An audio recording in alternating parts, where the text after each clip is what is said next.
Good morning student. इससे पहले वाले वीडियो में हम पढ़ चुके थे कि किस तरह से लेखक बताते हैं कि दादी माँ ने अपने पुरखों की जो निशानी थी, जो कंगन थे, किस तरह से उन पर जब पूरा कर्ज बढ़ जाता है तो वो दे देती है। आगे लिखते हैं, सचमुच मुझे दादी माँ साप भ्रष्ट देवी सी लगी। साप भ्रष्ट का मतलब होता है साप ग्रसित, साप श्राप से ग्रसित। लेखक बता रहे हैं कि रियल में मुझे जो दादी माँ ऐसी लगी जैसे वो किसी श्राप से ग्रसित हो।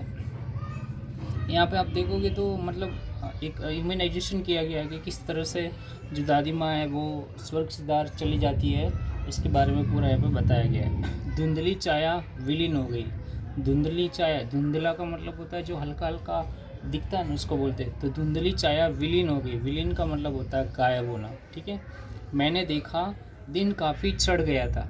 लेखक कह रहे हैं कि मैंने देखा कि जो दिन था वो ढलने की कगार पर काफ़ी चढ़ गया था।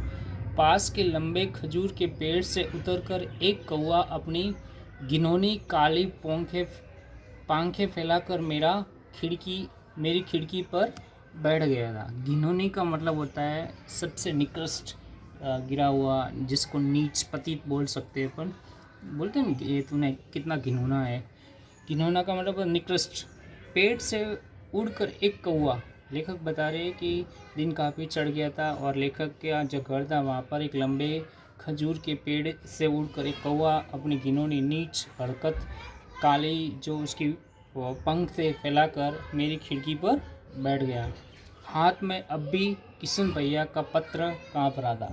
लेखक बता रहे हैं कि हाथ में अभी भी जो किशन भैया का पत्र था, जो लेटर था, वो मेरे हाथ में था और मेरे हाथ काँप रहे थे। काली चिंटियों सी कतारें धूमिल हो गई थी। काली चिंटिया सी यानी कि धुएं का जो रंग होता है, और कतारे का मतलब होता है पंक्ति, और धूमिल का मतलब धुंधली हो गई थी। जो काली काली चिंटिया है उसकी जो लाइनें हैं वो कैसी हो गई थी, धुंधली हो गई थी। आँखों पर विश्वास नहीं होता था। लेखक बता रहे हैं कि आँखों पर विश्वास नहीं हो रहा है, मतलब ये वो एक ऐसा अदृश्य या सीन के बारे में बता रहा है किस तरह से जो दादी माँ है उसको छोड़ करके चली जाती है। कतारें धूमिल से हो गई, आंखों पर विश्वास नहीं होता था। मन बार बार अपने से ही पूछ बैठता है, क्या सचमुच दादी माँ नहीं रही। आंखों पर विश्वास नहीं हो रहा था और उसका जो लेखक का मन है वो बार बार अपने आप से पूछ रहा था, क्या रियल में दादी माँ नहीं रही, मतलब दादी माँ चली गई थी उनको छोड़ करके, वो इस दुनिया में अब नहीं रही थी। इसी के साथ में स्टूडेंट ये लेसन हमारा कंप्लीट हो गया। थैंक यू, धन्यवाद।